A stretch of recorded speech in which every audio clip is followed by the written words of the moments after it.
Hello, hello, and welcome back to another episode of Just in Time. I know it's been a couple weeks. I decided to take a little bit of a hiatus for Easter, so I'm back now with a new subject on my mind, not Santorum, as I promised last week it would be. This week I actually want to talk about the other side of the spectrum, the left, which I sometimes despise as much as the right. And the thing that is kind of going on right now with President Obama, he's assumed that Romney's going to be the nominee. So he's out on the campaign trail.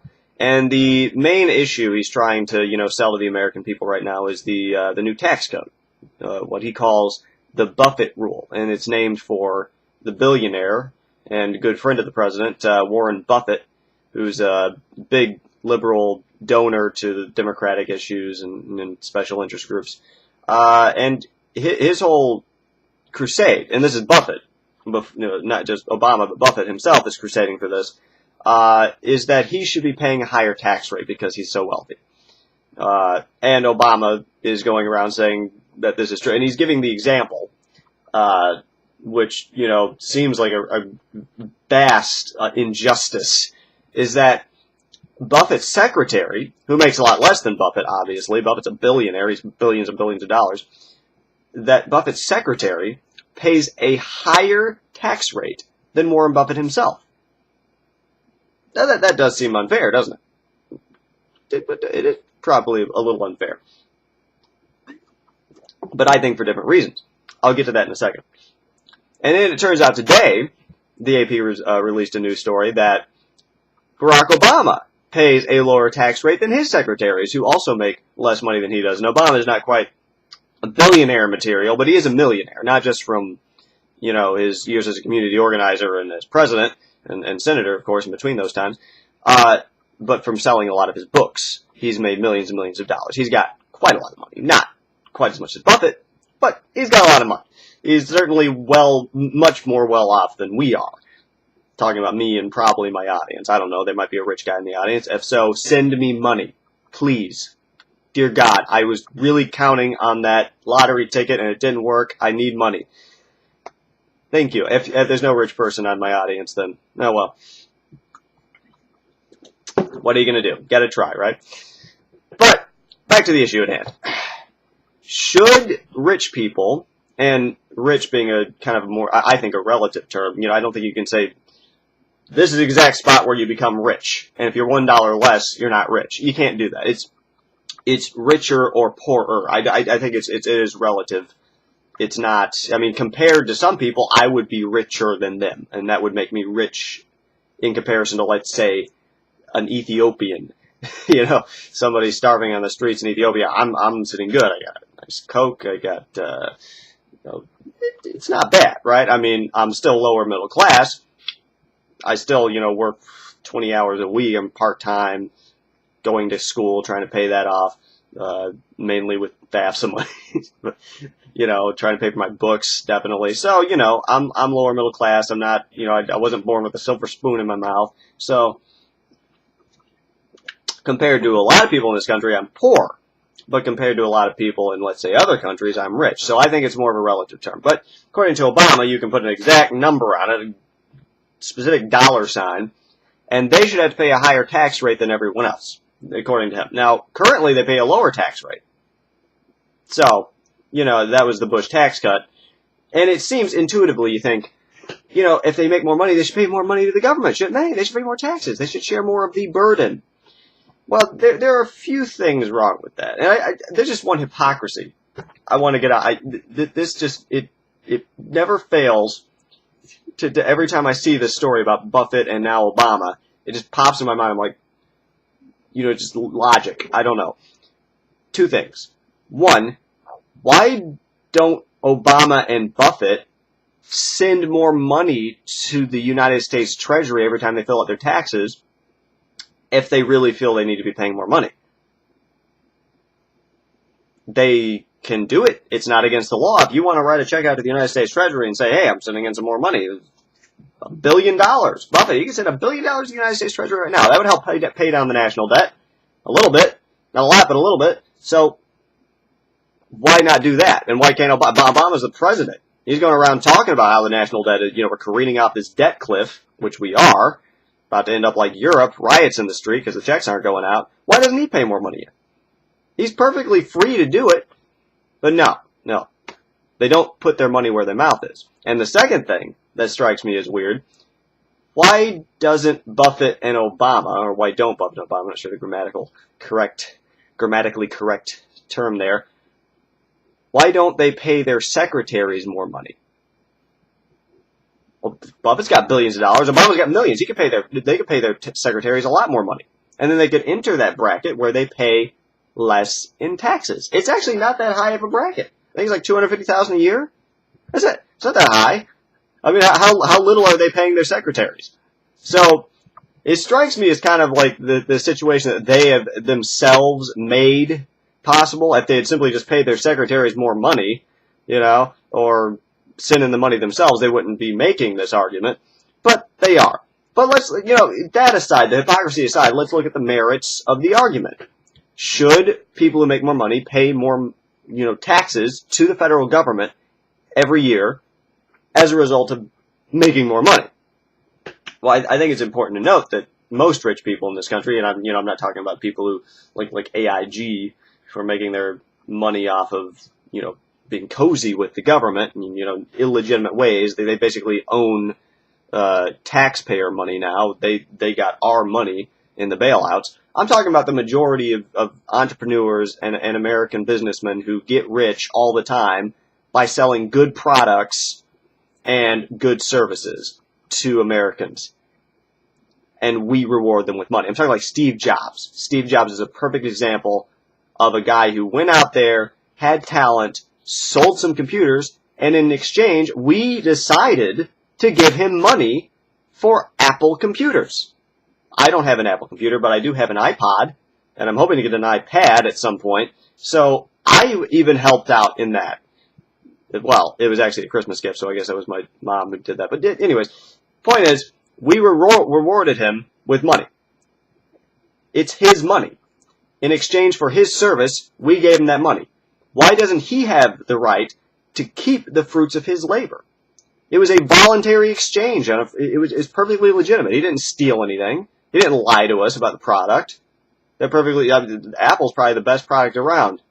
Get over it. To some people who are more Apple critics than I am. I have some friends who think Apple is like the worst thing ever and, whatever. But the merits of the argument. Should they be paying more money? Well, like I just said, it's their money. One, they legitimately got it on a free market. And three, they deserved it because they were providing a service and a product to the public. If that's not paying your fair share, I don't know what is. They were getting more money because they were doing more than anyone else to serve the public. So I'm not seeing this here. But even if we assume that after they get all that money, they should give something back. People say, to give back. Share the wealth. Well, let's assume that. Well, rich people in this country pay more in charity than in any other country on the planet. They give to, Salvation Army is one. They give all kinds of charities overseas. They give money to hospitals, to orphanages, retirement homes, all kinds of, wonderful projects, for education and other great things for the homeless. They do all kinds of stuff in this country to help give back and share the wealth. And yet, I don't know of any rich person who in their list of charities at the end of the year that they decide to give money to, I don't know of any rich person who decided to include the United States Treasury on that list. Why? Because it's a poor investment. The government, the politicians and the bureaucrats, and the special interests who control them, don't have the public interest at heart. If you really think that, most of the money that we give to the government involuntarily goes over to friggin' Pakistan, where we're dropping bombs on funeral processions. so that we might be able to get some guy who might eventually bomb us at some point in the future. That's our tax dollars hard at work.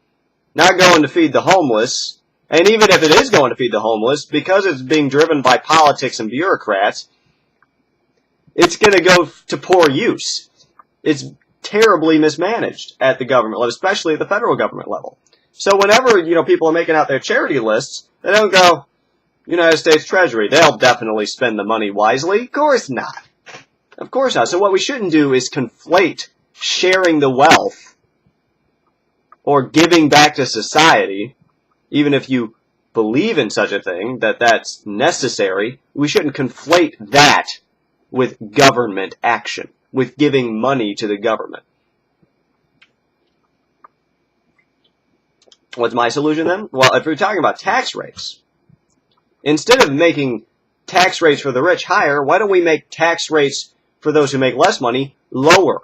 So there's less money in the hands of the government to spend unwisely, and more money in the hands of people like you and me who can spend it the way they want to. It's our money to begin with. We work and earn it. The politicians don't work a damn second to earn that money. They just send us the bill. They're like, no, you owe us this money because we're going to spend it wisely. Screw you.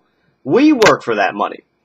We made that money. We made that wealth. We deserve to keep it and spend it the way we decided to. And that includes giving to charity. That includes helping the poor, helping those who can't feed themselves, helping to educate children, to take care of the elderly, the sick in the hospitals.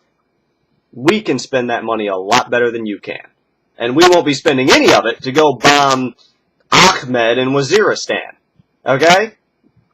So, I'm sorry, but I don't think raising taxes is the best policy. And as far as the national debt is concerned, I've got a really great solution for that. Stop spending money. Period. It's not that hard. If you find yourself trillions of dollars in debt, you don't go, oh, well, maybe I should go get a fifth job so I can support this lavish lifestyle. You cut up your fucking credit cards and stop spending money. That's what you do. That's the logical thing to do. But no, our government, no, we need to raise some taxes so that we can pay for all these wars and entitlement programs and pay back China because they're starting to get antsy over there. Stop spending money. Bring our troops home.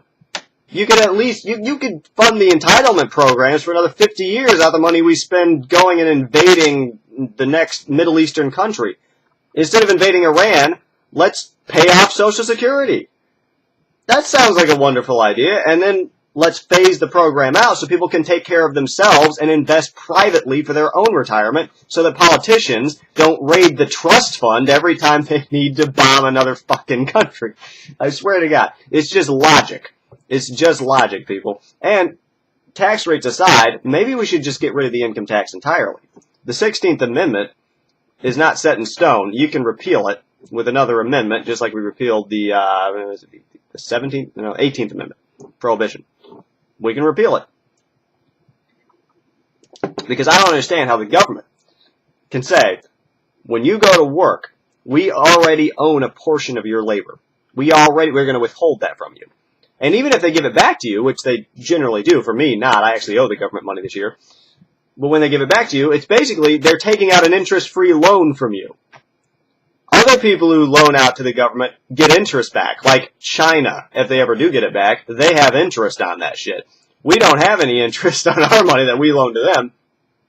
I think it's a poor system, and I'm running out of time here, so I'm going to close this up. So my solution is, if you're going to have the income tax at all, which I don't think you should, make the tax rate low for everybody, not just the rich. We're not playing favorites here with people who make more money or less money. Let's get the government out of the job of spending our money to begin with. Let them do their job of defending our freedoms and following the Constitution and living within their means. Then we could have a tax system, income tax or not, where we pay very little and we get to spend our own money that we earned and the wealth that we create in a way that we see fit. And I'm going to close out there. I don't know what I'm going to talk about next week. Have a nice time.